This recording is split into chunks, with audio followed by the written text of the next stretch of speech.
বিসমিল্লাহির রহমানির রহিম। আসসালামু আলাইকুম। সুপ্রিয় শিক্ষার্থীবৃন্দ, কেমন আছো তোমরা? আশা করি আল্লাহর অশেষ রহমতে ভালোই আছো, ঘরে আছো এবং সুস্থ আছো।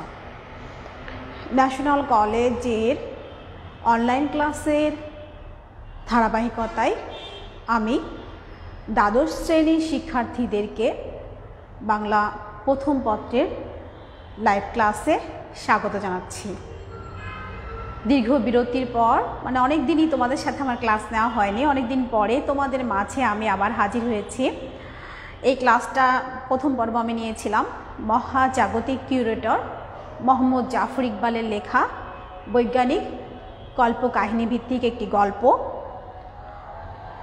তো শিক্ষার্থীরা ইতোমধ্যে আজান শুরু হয়ে গিয়েছে, তা আমি তোমাদের কাছে একটু সময় চেয়ে নিচ্ছি আজানটা শেষ হোক।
তো আজান শেষ, আমি আবার শুরু করছি।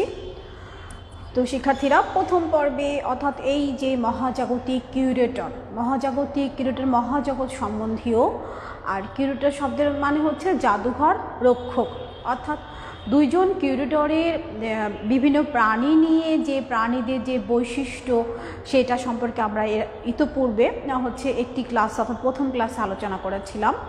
আর সেখানে দেখা গিয়েছে যে দুজন কিউরেটর তারা পৃথিবীতে এসেছেন এবং তারা পৃথিবী সৌরজগতের তৃতীয় গ্রহ পৃথিবীতে আগমন করার পরে এবং তারা সেখানে বিভিন্ন প্রাণীর যে বৈশিষ্ট্য আছে দেখা গিয়েছে এখানে কোনো প্রাণী খুবই ছোট, কোনো প্রাণীকে এক জায়গা থেকে আরেক জায়গায় নিয়ে যাওয়া সম্ভব না, আবার কোনো প্রাণী খুবই বড়, আবার এমনও দেখা গিয়েছে যে আলোড়ন সৃষ্টিকারী প্রাণী অর্থাৎ পৃথিবীতে সবচেয়ে বেশি আলোড়ন সৃষ্টি করেছে যে প্রাণীটা, সেই প্রাণীটাও তারা দেখেছেন। অর্থাৎ বিভিন্ন প্রাণীর যে বৈশিষ্ট্য সেই বৈশিষ্ট্য নিয়ে তারা গবেষণা করে অবশেষে তাদের কাছে ভালো লেগেছে একটি প্রাণী এবং সেটি হচ্ছে পিঁপড়া। তাদের কাছে সবচেয়ে ভালো লেগেছে, কারণ পিঁপড়ারা বেশ পরিশ্রমী, তারা নিজেদের কাজ নিজেরাই কে কখন কোন কাজ করবে সেটা ঠিক করে রেখে দেয়, তারা তাদের ভবিষ্যতের জন্য খাবার সংগ্রহ করে রাখে, তাদের গায়ে প্রচণ্ড জোর, তারা নিজেদের শরীরের থেকে 10 গুণ ভারী জিনিস অনায়াসে এক স্থান থেকে আরেক স্থানে নিতে পারে, তারা কেউ শ্রমিক ইত্যাদি। অর্থাৎ এই বিষয়গুলোই আমরা এই মহাজাগতিক কিউরেটর গল্পে দেখতে পেয়েছি। যদিও এটা হচ্ছে বৈজ্ঞানিক কল্পকাহিনী, কিন্তু তারপর এখানে আমাদের বাস্তবতার বিষয়গুলো আমরা দেখতে পেয়েছি। যেমন মানুষের বিষয়টাই আমি যদি দেখি যে এখানে এই যে মহাজাগতিক কিউরেটর এই গল্পটার মধ্যে সবচেয়ে বেশি আলোড়ন সৃষ্টি অর্থাৎ পৃথিবীতে সবচেয়ে বেশি আলোড়ন সৃষ্টি করেছে কারা? মানুষ। এই মানুষ আলোড়ন সৃষ্টিকারী প্রাণী এবং মানুষের যে বিভিন্ন বৈশিষ্ট্যগুলো অর্থাৎ তুলে ধরা হয়েছে, যেমন মানুষ কী করছে, গাছপালা কেটে নির্বিচারে শেষ করে ফেলছে এবং সে গাছপালা একে অন্যের উপর নিউক্লিয়ার বোমা ফেলে ধ্বংস করছে, অর্থাৎ ক্ষতিকারক যে দিকগুলো সেই ক্ষতিকারক দিকগুলো কথা বলা হয়েছে। মানুষ সৃষ্টির সেরা জীব হলেও এখানে এই গল্পটাতে মানুষের কিছু ক্ষতিকারক দিকের কথাই তুলে ধরা হয়েছে। তো শিক্ষার্থীরা, আমরা যদি একটু বোর্ডে লক্ষ্য করি দেখি যে সৌরজগতের তৃতীয় গ্রহ সৌর মানে কি? সৌর শব্দের অর্থ হচ্ছে সূর্য, আর সূর্যকে এই সৌর মানে হচ্ছে সূর্য, আর সূর্যকে ঘিরে যে জগৎ তৈরি হয় সেই জগৎকে বলা হয় সৌরজগৎ। আচ্ছা, সৌরজগতের মধ্যে অসংখ্য গ্রহ আছে, আর তার মধ্যে তৃতীয় যে গ্রহটা, সেই তৃতীয় গ্রহটার আমরা নাম পেয়েছি আমাদের আলোচ্য মহাজাগতিক কিউরেটর গল্পে। যে সৌরজগতের তৃতীয় গ্রহ কি? সৌরজগতের তৃতীয় গ্রহ হচ্ছে পৃথিবী। শিক্ষার্থীরা, সৌরজগতের তৃতীয় গ্রহ হচ্ছে পৃথিবী। এটা হচ্ছে একটা খুবই গুরুত্বপূর্ণ আমাদের বহু নির্বাচন অর্থাৎ এমসিকিউ প্রশ্ন এভাবে আসতে পারে যে সৌরজগতের তৃতীয় গ্রহ কি? সৌরজগতের তৃতীয় গ্রহ হচ্ছে পৃথিবী। পরজীবী ব্যাকটেরিয়া। আচ্ছা, পরজীবী কি? পরজীবী মানে হচ্ছে যারা অন্যের উপর নির্ভর করে জীবন ধারণ করে। তো এই যে মহাজাগতিক কিউরেটর এই গল্পটাই আমরা দেখেছি, এখানে কিছু পরজীবী ব্যাকটেরিয়ার কথা বলা হয়েছে, অর্থাৎ যারা নিজেরা অন্যের উপর বেঁচে থাকে, নিজের আর এগুলো এতই ছোট যে এগুলো খালি চোখে দেখা যায় না, এগুলো দেখার জন্য অণুবীক্ষণ যন্ত্রের প্রয়োজন হয়। আচ্ছা, সালোক সংশ্লেষণ দিয়ে নিজের খাবার নিজেই তৈরি করছে। আচ্ছা, সালোক সংশ্লেষণ দিয়ে অর্থাৎ সূর্যের আলো থেকে নিজের খাবার নিজেই তৈরি করছে, এখানে গাছপালার কথা বলা হয়েছে। অর্থাৎ গাছপালারা সালোক সংশ্লেষণ প্রক্রিয়ায় সূর্যের আলো থেকে যে সালোক সংশ্লেষণ প্রক্রিয়ায় সূর্যের আলো থেকে এরা নিজেদের খাবার নিজেরাই তৈরি করে নিচ্ছে। সাপটি বেশ কৌতূহল উদ্দীপক, কিন্তু এটা সরীসৃপ। হ্যাঁ, এই যে মহাজাগতিক কিউরেটর এই গল্পটাতে আমরা দেখতে পেয়েছি এখানে একটি সাপের কথা অর্থাৎ সরীসৃপ প্রাণীর কথা বলা হয়েছে যারা বুকে ভর দিয়ে চলাফেরা করে। আর এখানে একটি সাপের কথা বলা হয়েছে যে জগতে সবচেয়ে পিছিয়ে পড়া প্রাণী হচ্ছে সরীসৃপ। আর সাপটি বেশ কৌতূহল উদ্দীপক, অর্থাৎ একটা সাপ এই যে মহাজাগতিক কিউরেটর যে গল্পটা, এটার মধ্যে একটি সাপের বৈশিষ্ট্য অর্থাৎ সবচেয়ে পিছিয়ে পড়া প্রাণী সেটার কথাও লেখক তুলে ধরেছেন। তারপরে কি বলেছেন? গৃহপালিত প্রাণীগুলোর মধ্যে স্বকীয়তা লোপ পেয়ে যাচ্ছে। আচ্ছা, গৃহপালিত প্রাণীগুলোর মধ্যে স্বকীয়তা মানে হচ্ছে নিজস্বতা, অর্থাৎ প্রত্যেকটা মানুষেরই নিজস্ব কিছু বৈশিষ্ট্য আছে, কিন্তু গৃহপালিত অর্থাৎ যে প্রাণীগুলো ঘরে পালিত হয় তাদের মধ্যে তাদের যে নিজস্বতা বা তাদের যে বৈশিষ্ট্য আছে সেটা লোপ পেয়ে যাচ্ছে। কিন্তু এই গল্পটার মধ্যে আমরা যে প্রাণীটির কথা উল্লেখ করেছেন লেখক সেটি হচ্ছে কুকুর। অর্থাৎ কুকুরের কথা বলা হয়েছে যে তারা গৃহপালিত প্রাণী এবং তাদের যে স্বকীয়তা বা তাদের যে নিজস্বতা আছে সেটা লোপ পেয়ে যাচ্ছে, অর্থাৎ মানুষ তাদেরকে পোষ মানিয়েছে এ কারণে। আচ্ছা, এই গ্রহটিতে যে প্রাণীটি সবচেয়ে আলোড়ন সৃষ্টি করেছে সেই প্রাণীটি নিলে কেমন হয়? তো বিভিন্ন রকমের প্রাণী, অর্থাৎ আমি প্রথম থেকেই বলি যদি যে সেখানে দেখা যাচ্ছে যে গাছপালা নেওয়ার কথা বলা হয়েছে না, তারা গাছপালা পছন্দ হয়নি, কারণ গাছপালাকে এক জায়গা থেকে আরেক জায়গায় নেওয়া যায় না। নীল তিমি বা বড় তিমি বা হাতি সেগুলো অনেক বড় প্রাণী, সেগুলোকে এক জায়গা থেকে আরেক জায়গায় নেওয়া অর্থাৎ সংগ্রহ করা সম্ভব নয়। তাদের কাছে ডোরাকাটা প্রাণী বাঘ দেখেছে, বাঘকেও তাদের ভালো লাগেনি। তারপরে আরেকটা প্রাণী দেখেছেন যেটা তৃণভোজী প্রাণী হরিণকেও তাদের কাছে ভালো লাগেনি, কারণ এরা হচ্ছে খুবই মানে দীর্ঘ সময় ধরে তারা তাদের খাবারটা গ্রহণ করে থাকে, অর্থাৎ চিবিয়ে চিবিয়ে জাবর কাটা যেটাকে বলা হয়, তারা আস্তে আস্তে খায় এবং তাদের খাবার গ্রহণ করতে অনেক বেশি সময় লেগে যায়। পাখিকেও নেবে না, কারণ এদের বুদ্ধিমত্তা সম্পর্কে নিশ্চিত নয়, এই জন্য তারা পাখিকেও নিতে চায়নি। তারা মানুষ, অর্থাৎ এখানে একটি লাইন আমি লিখেছি, দেখো যে এই গ্রহটিতে যে প্রাণীটি সবচেয়ে আলোড়ন সৃষ্টি করেছে সেই প্রাণীটি নিলে কেমন হয়। অর্থাৎ এই গ্রহটিতে সবচেয়ে বেশি আলোড়ন সৃষ্টিকারী প্রাণী অর্থাৎ মানুষের কথা বলা হয়েছে। তো এখানে মহাজাগতিক কিউরেটর দ্বয় কী করেছেন, মানুষ সম্বন্ধে যে কথাগুলো বলেছেন যে তারা একে অন্যের উপর নিউক্লিয়ার বোমা ফেলছে, গাছপালা কেটে ফেলছে নির্বিচারে, কিন্তু না, তাদেরকেও তাদের পছন্দ হচ্ছে না। যদিও মানুষ বুদ্ধিমান প্রাণী, তারপরে মানুষের মধ্যে কেউ শ্রমিক আছে, তারপরে চাষাবাদ করে, নিজেদের বাড়িঘর তৈরি করে, ইত্যাদি কাজে সাহায্য করে, কিন্তু তারপর তাদের কাছে মানুষকে পছন্দ হয়নি। তো তাদের কাছে সবচেয়ে সব শেষে তাদের কাছে যে প্রাণীটি পছন্দ হয়েছে সেটি হচ্ছে পিঁপড়া। অর্থাৎ এখানে যে বিষয়টা আমি উল্লেখ করতে যাচ্ছি যে মহাজাগতিক কিউরেটর এই বৈজ্ঞানিক কল্পকাহিনী ভিত্তিক গল্পটার মধ্যে তাদের কাছে যে প্রাণীটি সবচেয়ে বেশি পছন্দ হচ্ছে সেটা হচ্ছে কি, পিঁপড়া। তাদের কাছে পছন্দনীয় প্রাণীটি হচ্ছে হয়েছে কি, পিঁপড়া। অর্থাৎ পিঁপড়া, তারা যখন পিঁপড়াটাকে দেখলো তখন তাদের কাছে মনে হচ্ছে হ্যাঁ এই প্রাণীটি নিলেই তাদের জন্য ভালো, কারণ এদের মধ্যে শ্রমিক আছে, তারপরে এরা চাষাবাদ করে, এরা পশুপালন করে, তারপরে এরা একে অন্যের কাজ ভাগাভাগি করে নেয়, এরা নিজেদের শরীর থেকে 10 গুণের বেশি ওজনের ভারী জিনিস অনায়াসে এক স্থান থেকে আরেক স্থানে নিতে পারে। অর্থাৎ এরা হলো সেই ডাইনোসরের যুগ থেকে এখনও পর্যন্ত বেঁচে আছে এই পিঁপড়া। অর্থাৎ এই কিউরেটর দ্বয়ের কাছে সবচেয়ে বেশি যে প্রাণীটা, এতগুলো প্রাণী দেখার পরেও যে প্রাণীটা ভালো লেগেছে সেটা হচ্ছে পিঁপড়া। তো শিক্ষার্থীরা, এখানে আরও কিছু বিষয় আছে, যেমন দেখো যে গ্রহের সবচেয়ে শ্রেষ্ঠ প্রাণী হচ্ছে মানুষ, কিন্তু তাদের কাছে তারা নিতে চাচ্ছে না, কারণ হচ্ছে এখানে যে স্বেচ্ছা ধ্বংসকারী মানে হচ্ছে নিজেরা নিজেদেরকে ধ্বংস করে ফেলছে, স্বেচ্ছা ধ্বংসকারী প্রাণী হচ্ছে মানুষ। কিন্তু মহাজাগতিক কিউরেটর গল্পে কিউরেটর দ্বয় এই স্বেচ্ছা ধ্বংসকারী প্রাণীটি নিতে রাজি নন, তাদের কাছে সবচেয়ে পছন্দনীয় প্রাণী হচ্ছে পিঁপড়া। তো আচ্ছা, তো শিক্ষার্থীরা, এই বিষয়গুলোই আমাদের আলোচ্য এই যে মহাজাগতিক কিউরেটর যে গল্পটা আছে সেই গল্পটার মধ্যেই আমরা পেয়েছি, অর্থাৎ প্রাণীদের যে বিষয়গুলো সেগুলো তুলে ধরা হয়েছে।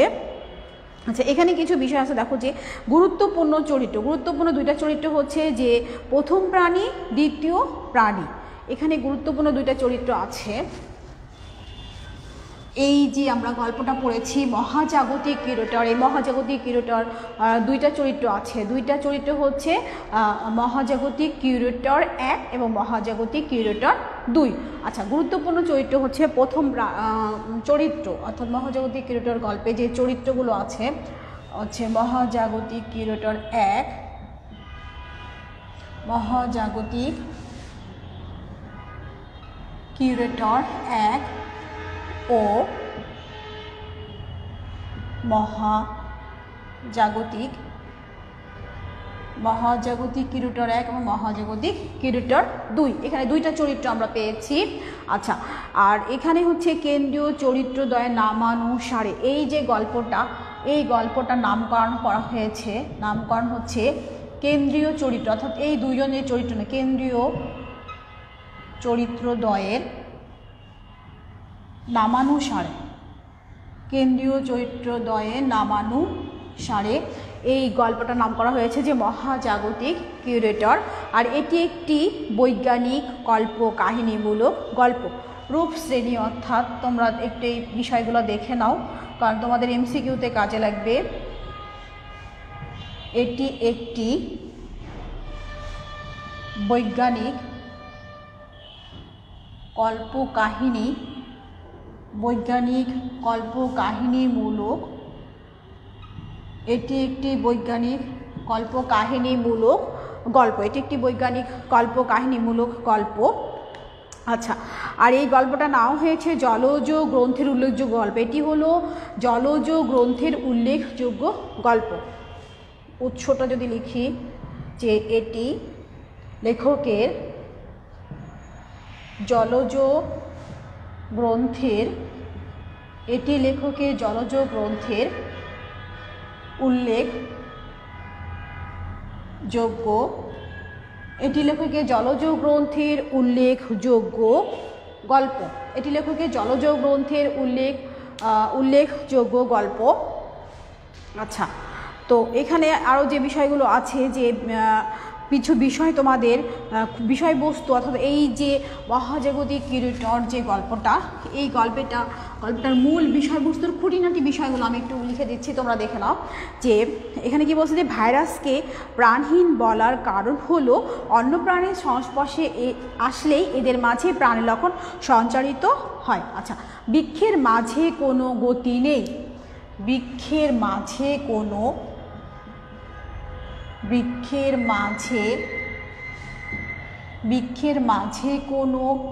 গতি নেই। গুরুত্বপূর্ণ বিষয় এই গল্পটার আলোকে, বৃক্ষের মাঝে কোনো গতি নেই। সরীসৃপ হচ্ছে প্রাণী জগতের পিছিয়ে পড়া প্রাণী, সরীসৃপ হচ্ছে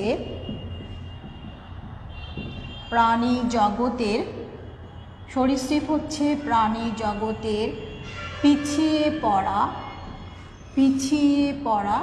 প্রাণী, সরীসৃপ হচ্ছে প্রাণী জগতের পিছিয়ে পড়া প্রাণী। তারপর হচ্ছে গৃহপালিত প্রাণীরা এদের স্বকীয়তা হারিয়ে ফেলেছে,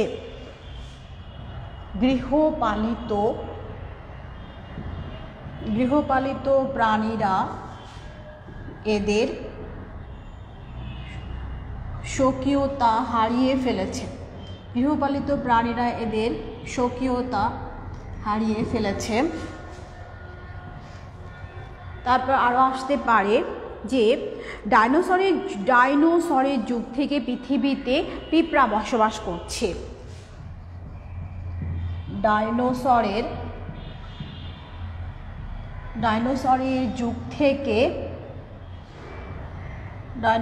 যুগ থেকে পৃথিবীতে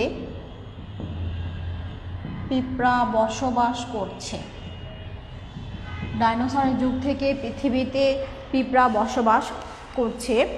আচ্ছা, তারপর হচ্ছে ডাইনোসর হলো লুপ্ত হওয়া বৃহদাকার প্রাগৈতিহাসিক প্রাণী।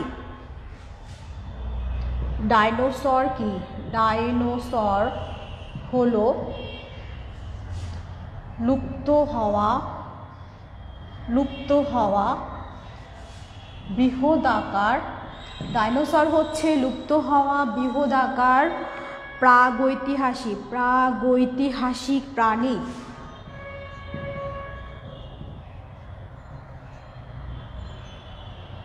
ডাইনোসর হলো লুপ্ত হওয়া প্রাগৈতিহাসিক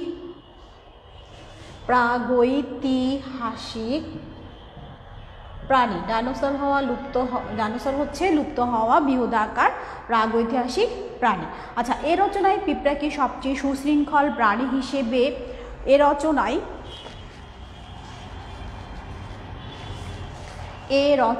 পিঁপড়াকে সবচেয়ে সুশৃঙ্খল প্রাণী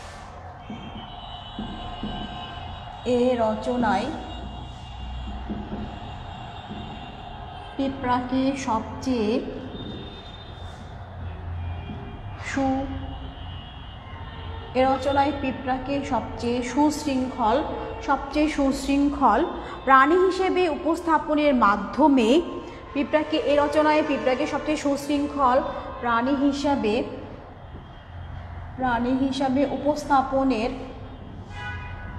প্রাণী হিসাবে উপস্থাপনের মাধ্যমে মানুষকে আরও সুশৃঙ্খল হওয়ার প্রেরণা যোগানো হয়েছে। উপস্থাপনের মাধ্যমে মানুষকে আরও সুশৃঙ্খল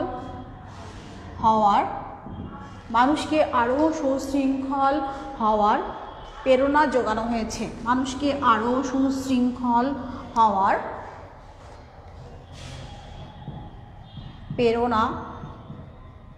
প্রেরণা যোগানো হয়েছে।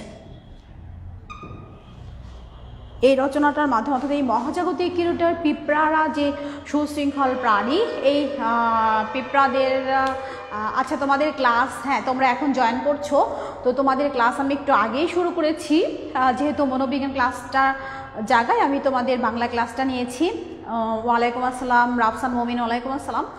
এই মুহূর্তে জয়েন করার জন্য তোমাদেরকে অবশ্যই ধন্যবাদ। আর তোমরা অবশ্যই ক্লাসগুলো ভালো করে দেখবে। তোমাদের পরীক্ষা শুরু হতে যাচ্ছে তৃতীয় পর্ব, online class test online test তৃতীয় পর্ব। আর আশা করছি যে তোমাদের যদি কোনো সমস্যা থাকে, অর্থাৎ তোমাদের যদি আমাদের বাংলা বিষয়ে কোনো সমস্যা থাকে, তোমরা অবশ্যই কমেন্টসের মাধ্যমে আমাদেরকে জানাবে। আমরা যেহেতু এখানে 3 জনই আমরা বাংলা ক্লাস নিই, তোমাদের 3 জন শিক্ষক বাংলা ক্লাস নেন, তো তোমরা কমেন্টসের মাধ্যমে জানাবে এবং আমরা তোমাদের সমস্যাগুলো সমাধান দেওয়ার চেষ্টা করব। আর একটা বিষয় যে আমাদের এইচএসসি অনলাইন ক্লাস যে এইচএসসি অনলাইন টেস্ট পরীক্ষা যেটা হবে, সেই টেস্ট পরীক্ষাটাতে তোমাদের তৃতীয় পর্বে টেস্ট পরীক্ষাতে আমাদের দ্বিতীয় পত্র পরীক্ষাটা হবে, আমাদের বাংলা দ্বিতীয় পত্র, অর্থাৎ আমাদের পরীক্ষা হবে হচ্ছে বাংলা দ্বিতীয় পত্র। তো এই যে বাংলা দ্বিতীয় পত্র বিষয়ে যদি তোমাদের কোনো সমস্যা থাকে, ইতোমধ্যে তোমাদের রুটিনটা এবং তোমাদের যে সিলেবাসটা, অর্থাৎ পরীক্ষায় কি থাকবে সেই সিলেবাসটা দেওয়া হয়ে গিয়েছে। তো তোমাদের যদি কোনো সমস্যা থাকে, অর্থাৎ তোমাদের যদি যেই সিলেবাসটা দেওয়া হয়েছে সেই সিলেবাসটার মধ্যে তোমাদের যদি কোনো সমস্যা থাকে, অর্থাৎ তোমাদের যদি কোনো ক্লাসের দরকার হয়, ব্যাকরণের উপরে যদি কোনো ক্লাসের দরকার হয় বা নির্মিতির উপরে যদি তোমাদের কোনো ক্লাসের দরকার হয়, তোমরা অবশ্যই আমাদেরকে নক করবে। আমরা তোমাদের সমস্যাগুলো সমাধান দেওয়ার যথাসাধ্য চেষ্টা করব। কারণ আমরা চাই যে তোমরা অবশ্যই ভালো করে পড়াশোনা করো, বাসায় আছো, ঘরে আছো। আর যে বিষয়টা যে আমি যে তোমাদের পড়াচ্ছিলাম মহাজাগতিক কিউরেটর মোহাম্মদ জাফর ইকবালের বৈজ্ঞানিক কল্পকাহিনী, তো এই যে বিষয়টা, এটা ইতোমধ্যে একটি ক্লাস নিয়েছি, আজকে এটার দ্বিতীয় এবং শেষ ক্লাস। তো এটাতে আমরা যত কিছুই হোক না কেন, যে বিভিন্ন প্রাণী, আমরা ডিএনএ সম্বন্ধে জেনেছি যে ডিঅক্সিরাইবোনিউক্লিক অ্যাসিড, ডিএনএ জেনেছি আমরা, এখান থেকে জেনেছি বিভিন্ন প্রাণীর যে বৈশিষ্ট্য, অর্থাৎ কিউরেটররা একের পর একটা প্রাণী দেখছেন কিন্তু তাদের কাছে কোনো প্রাণী পছন্দ হচ্ছেন না, এমনকি যে মানুষ সৃষ্টি শ্রেষ্ঠ জীব সেই মানুষের সম্বন্ধেও তারা তাদের বিভিন্ন বিষয়গুলো বলেছেন যে মানুষ গাছপালা কেটে নির্বিচারে উজাড় করে ফেলছে, সেজন্য কি হচ্ছে, পরিবেশের বিপর্যয় ঘটছে। তারপর সেখানে সেখানে পরিবেশে তো বিপর্যয় ঘটছে, তারপর তারা একে অপরের উপর নিউক্লিয়ার বোমা ফেলে অর্থাৎ যুদ্ধে লিপ্ত হচ্ছে নিজেরা, এবং মানুষকে তারা স্বেচ্ছা ধ্বংসকারী প্রাণী বলে উল্লেখ করেছেন। তারপরে তারা তৃণভোজী প্রাণী দেখেছেন কিন্তু সেখানেও তারা সেটা নিতে যাচ্ছেন না। তারপরে গৃহপালিত প্রাণী, আবার এখানে কিছু কিছু প্রাণী আছে যারা খুবই উষ্ণ অর্থাৎ গরম রক্তের প্রাণী, আবার কিছু কিছু প্রাণী আছে ঠান্ডা এবং শীতল রক্তের প্রাণী। আবার যেমন সাপের কথা বলা হয়েছে, সরীসৃপ প্রাণী, এরা অনেক সময় ঠান্ডার মাঝে স্থবির হয়ে থাকে। তারপরে জগতে আলোড়ন সৃষ্টিকারী প্রাণী হয়েছে, মানুষের কথা বলা হয়েছে।